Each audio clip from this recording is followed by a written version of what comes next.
He has taken in over 60 foster children and he advises legal firms and agencies worldwide. It's Dr. John DeGarmo. He's a TEDx speaker and he doesn't just talk foster care, he lives it.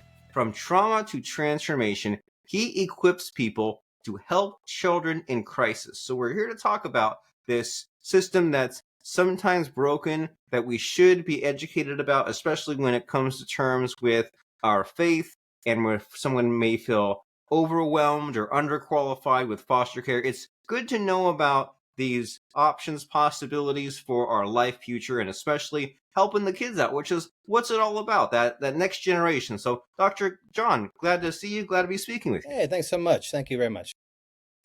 Well, wonderful. And so, yeah, this is the Marketer of the Day podcast. Business owners and entrepreneurs are here, but sometimes we're in the situation where we want to design our own life, right? Maybe we sacrifice things and start our own business and don't live that kind of traditional nuclear family and what it even is traditional anyway. And then there's this thing called the foster care system, which we hear about in movies and TV, but then in real life, we're like, well, what the heck is it? And where are the kids being left out? And where can perhaps, if I'm looking for adoption or saying, well, that doesn't work, or look into the foster care system, it's good just to be educated, to know about just what is out there and what we can do to help. So tell me, what is this foster care system and what's your expertise with it?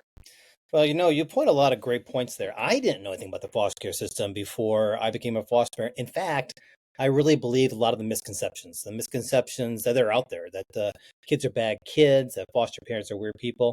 That last one's a little bit true. We got to be a little bit weird to do what we do because foster parenting is not a normal lifestyle. To me, it's the hardest thing I've done, but at the same time, it's the most rewarding thing I've done. So children are placed in foster care across the nation, and there's probably maybe 400,000 kids in the foster care system in America. And they're placed in foster care for a number of reasons.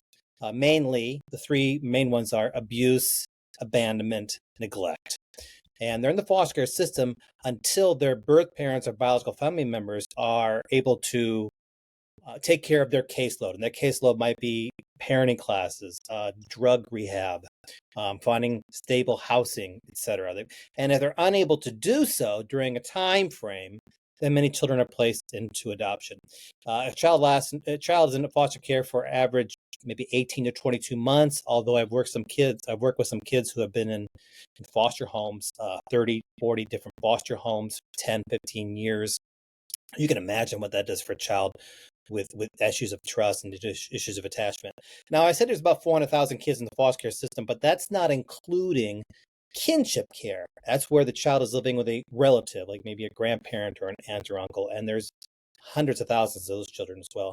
I think it's important for us to recognize that across the nation, there are roughly 5 million children who experience domestic violence in their house every single day, which is a staggering number.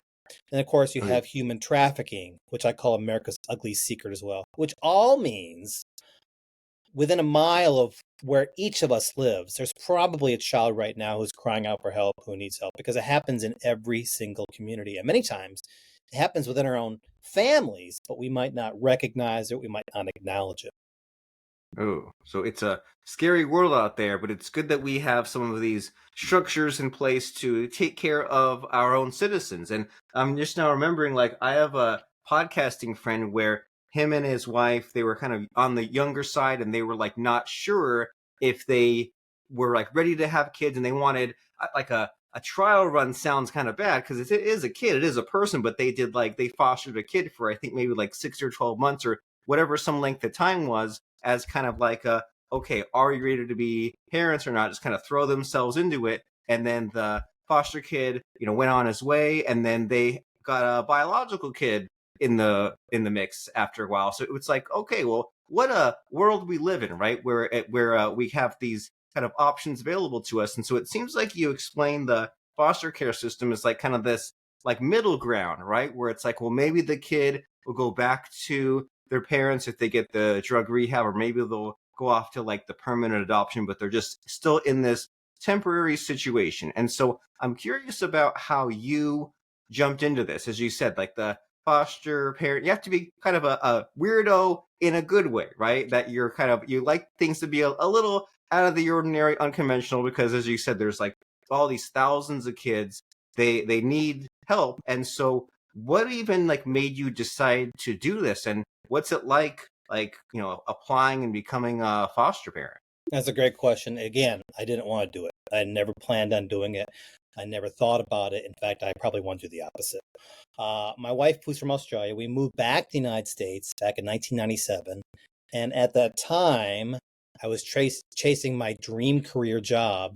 At the same time, I was also teaching English and history in a very, very rural high school setting. And I had a lot of kids coming into my classroom who had issues of attendance, issues of behavior, issues of academics. And I started questioning why. Why so many kids in this small rural town? And then I started meeting a lot of their birth parents and recognized, you know what, it's generational. It happens in the home. It's their environment. And at that same time, in this small rural county, Putnam County, Georgia, there was the largest child sex trafficking ring in America happening at that time. And the gentleman, his name was Dr. Malachi York. He had this Nubian nation, if you will. Imagine driving down a rural road, dirt road with cows and fields, and then coming across this open space with pyramids and sphinxes. That's what it was. This guy was very bizarre. He was eventually arrested for bringing over 1,000 children over state lines to have sex with them, and a lot of those kids were in my classroom. So I went to my wife and said, "Hey, we had lost our first child. Our first child had died. We had 3 healthy children. I said, you know what? I got these kids who are victims of neglect, abandonment in my classroom. I got these kids who are human trafficking victims. How can we help?" And that led to us inquiring about how to become foster parents. We signed up for the classes, we took the drug test, the background checks, etc. And then our first placement came at 10:30 at night. And by 10:50 at night, I recognized, oh my gosh, my training did not prepare me for this at all. What is going on with this child? Because I didn't recognize these children were going to, I thought that they'd be happy to be in my house. Because here I am providing structure, stability, safety, consistency, unconditional love. But that's not their norm. Their norm might be tremendous abuse. Their norm might be neglect. And those children always want to go back to that norm, their family, because we're strangers. So I wasn't prepared for that. And it took me a while to recognize, you know what, these children have a lot of issues of trust, a lot of issues of attachment, among a lot more issues. Okay, so yeah, so that's maybe falls into the category of like things that you wish you'd known going into this, right? Is that they're not necessarily happy to be there, but hey, you're happy to help, and they're kids, and we're adults, and it's up to us to provide for them, right? Especially if this is what we signed up for. And as far as the physical and the logistics, is there anything that you wish you'd known about just the practicalness of it? I wish I had known about the amount of trauma those children had gone through, and I wish I had known that foster parents really need to have some type of support group, Mm. because it's tough. Because my own family members, those closest to me, they really don't understand what it's like caring for a child in your house 24 hours a day, 7 days a week, who has maybe anger management issues or trust issues or drug related issues at birth or whatever it might be. And it can be very exhausting. It's very, very exhausting, emotionally, physically, mentally exhausting, because it's full on. It's 24 hour day job, if you will. Care for Yeah. children in crisis. So I wished I had known. You really got to surround yourself with people who understand it, who have been there, done that, who that you can have conversations with, and they don't judge you and think of you a bit odd. And then you can just vent to if you need to, or break down and cry with, or whatever it might be, because it's an emotionally demanding job as well. Because when they come to our house, they become members of our family. In my house, there's no biological or adoptive or foster. They're all members of my family. I love each one unconditionally. So when they do go back home for whatever reason it might be, it can be heartbreaking as well.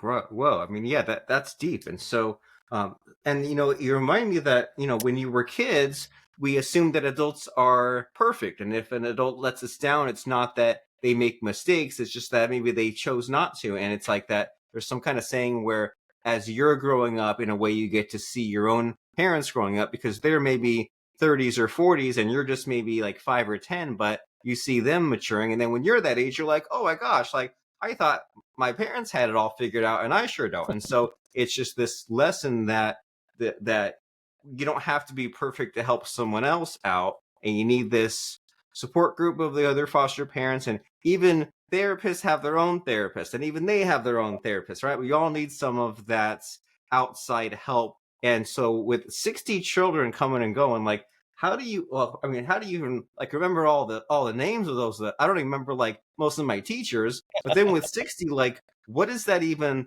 look like? Like were there like I mean overlap? Was there a bunch at a time? Are there a bunch now? Like I can't even imagine what number to even ask you about when I see 60. Well, 60 is, of course, over basically 2 decades, but we've had as many as 11 in our house at the same time, including 7 in diapers.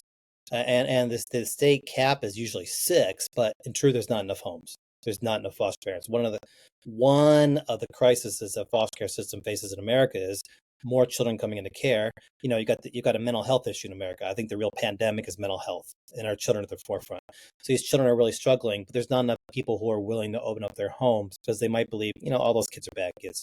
That's just the opposite. Those kids are starving for family, for love, and for normalcy and for safety, if you will. So yeah, we've had as many as 11 at the same time, and if that sounds exhausting, it is. It's absolutely exhausting. Our normal's 9. I think we did 9 on average for maybe 8 years, Jeez. I mean, I and can't even imagine. we've adopted 3 from the foster care system. Okay, so like fully like permanently adopted. Right. Because when sometimes I'll know someone that has like 4 kids or 5 kids. It's like how do you even like tie 5 pairs of shoes in the morning? How do you pack 5 lunches? So like a average on 9, like my mind is just blown. But clearly this is something that you're really passionate about that's really taken over. And so how did you go from saying, there's I'm kind of my little town is like kind of the hotbed of this bad stuff going on. I need to look into the foster care system. So now it seems like it's become your career, right? You do the Right. speaking, you do the books and all that. Like how did you go from that to now it's sort of your life purpose? Well, my doctorate was centered around foster care. And after I finished my dissertation and got my doctorate, I thought, you know what? I really like writing. The dissertation process to me was enjoyable. I'd always liked writing. So I wrote my first book about fostering called Foster Parent. It's called Fostering Love One Foster Parent's Journey. It was a memoir of my first 10 years. And then I got asked to speak at an event. Then I got asked to speak at more events. And then I got asked to speak to train foster parents. And I recognized, you know what? There's a need here. There's a need here. So I created the Foster Care Institute, and now I travel the nation, not only helping foster parents and child welfare workers, but I also work with legislators to help reform the system. And across the country, I work with law firms as a expert witness when it comes to child welfare cases. Um, and again, it wasn't something I ever anticipated doing as a career, but it just evolved, if you will. Yeah, it gestated the same way that your books gestated, right? They just kind of Right. become a life of its own and turn into something. And so, as far as like you mentioned about the reforming the system, and again, like the stereotype that you hear about, you think about is like the kind of trailer trash, and they have like 5 foster kids, and they just stuff them in a closet and collect the paycheck. But that's just what you hear from the on the street. But what is the foster care system currently like, and like what's good and bad about it? What should be improved? Well, I'm not going to discount what you said there. There are bad foster parents. There's bad apple in every single barrel. There's bad attorneys, bad doctors, bad police, bad whoever it might be. And there can be bad foster parents as well, but the vast majority of them are good people I've found who want to simply help kids. And the system can work. There's one of the problems is there's 50 different states, which means there's 50 different ways of doing foster care because every state has its own system, and none of them are perfect. But one way we can improve one of the good things about foster care is when a child's in crisis and they can't live at home, they're going to go to a stable home that has structure, consistency, where the child is safe, while their birth parents or biological family members are able to, again, work that caseload. But the system has its flaws. Today's caseworkers that work with the foster parents, they're overworked, overwhelmed, under-resourced, under-supported, and underpaid. And they don't have enough time to provide the support services that foster parents have. And foster parents don't have support services they need as they're caring for children in crisis. So if we could lower that ratio, foster parents to caseworkers, so there's less foster parents and less paperwork to do for caseworkers because they can put more attention. If we could make sure that every child in foster care, whether in foster care or after they leave foster care, gets professional therapy and counseling on a regular basis, because these are children in trauma. these are children with tremendous anxiety. They need to have they need to have the professional therapy and counseling, and so do foster parents. They need to have the professional therapy and counseling as well, because foster parents go through something known as secondary traumatic stress, otherwise known as compassion fatigue. And I love that term, compassion fatigue. Fatigue, exhaustion from compassion from caring. I think another form of burnout, if you will. So those are a couple ways that we can reform the system.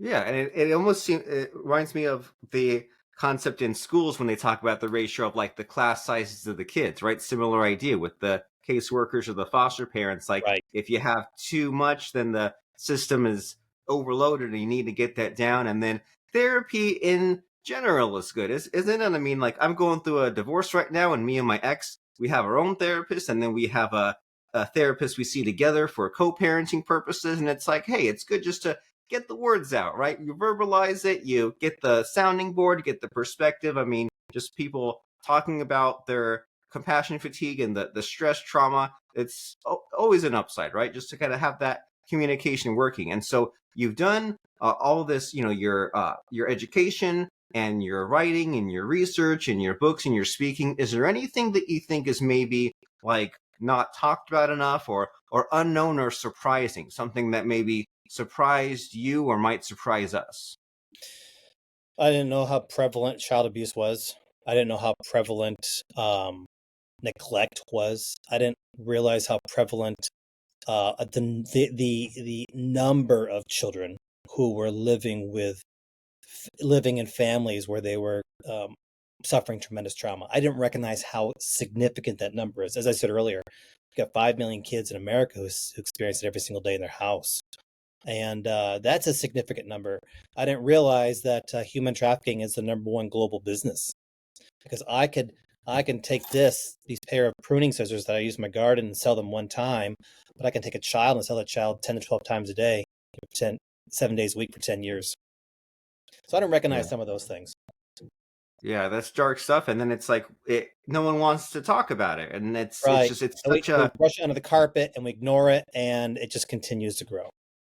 Yeah, so we need to break the curse, right? Break the generational cycles of the physical abuse and the drug abuse, and get some of this, get these kids the help they need, right? And get some of these if these foster kids, get them permanent homes, and get these more foster parents involved in the system, and get the law reformed so that way there's kind of better management of the whole thing. So there's always more work to do taking care of our people. But hey, you're the star of the show here today, Dr. John, and I've learned a lot from you already, but I'm sure that there's got to be like an ideal question that I should be asking you, but I don't know to ask you. So what's the hidden question in our conversation? What should I be asking you? I just don't know to ask you. Well, it's a great question. I appreciate you asking. What many people don't know to ask is, I can't be a foster parent, but what can I do? And I agree that not everybody can be a foster parent. And while it's been the hardest thing I've done, it's also been the most rewarding thing I've done. And every child's made me a better person in some way, but not everybody can do that. And not everybody should do it. But everybody can help a child in some way, whether it is being a mentor or tutor for children in your area, whether it's donating school supplies or hygiene items, whether it's buying brand new suitcases for the children. Because when they come to my home, many times they're coming with just the clothes in their back or their belongings in a black plastic bag, garbage bag, and that kind of represents the child that they're garbage as well. Maybe it is donating meals or gifts at Christmas and holiday seasons for foster parents in your area. There are a number of ways that everybody can help. And when you got a child in crisis in every community, that means everybody can help in some way. So my question Ooh. would be, I think your question would be, how can I help these kids where I live?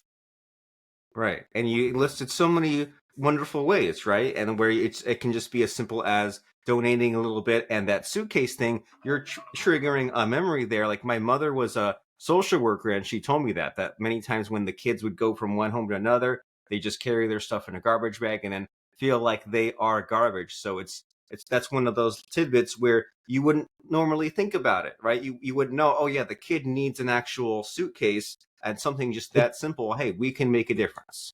which gives them a bit of dignity. Yeah, to be sure. To be sure. Yeah. Yeah, yeah. And I also tell legislators that these aren't goods and services. These are children in our community. So to me, there should be a sense of urgency because these are the future. Oh yeah, and it's like yeah, if you wait, then they go kind of on a path and they get back into drugs and crime, and then they're an adult who's a criminal, and if you don't want that, right? You want to reform your kids early, that way they are productive citizens, and you everybody wins in that case. And so if someone says, "Man, this guy John DeGarmo, he's got this foster care institute at Dr. John DeGarmo Foster Care. He's got all these books such as Faith and Foster Care." You tell me, what's a logical next step if someone heard your message and they want to know more? Where should they go?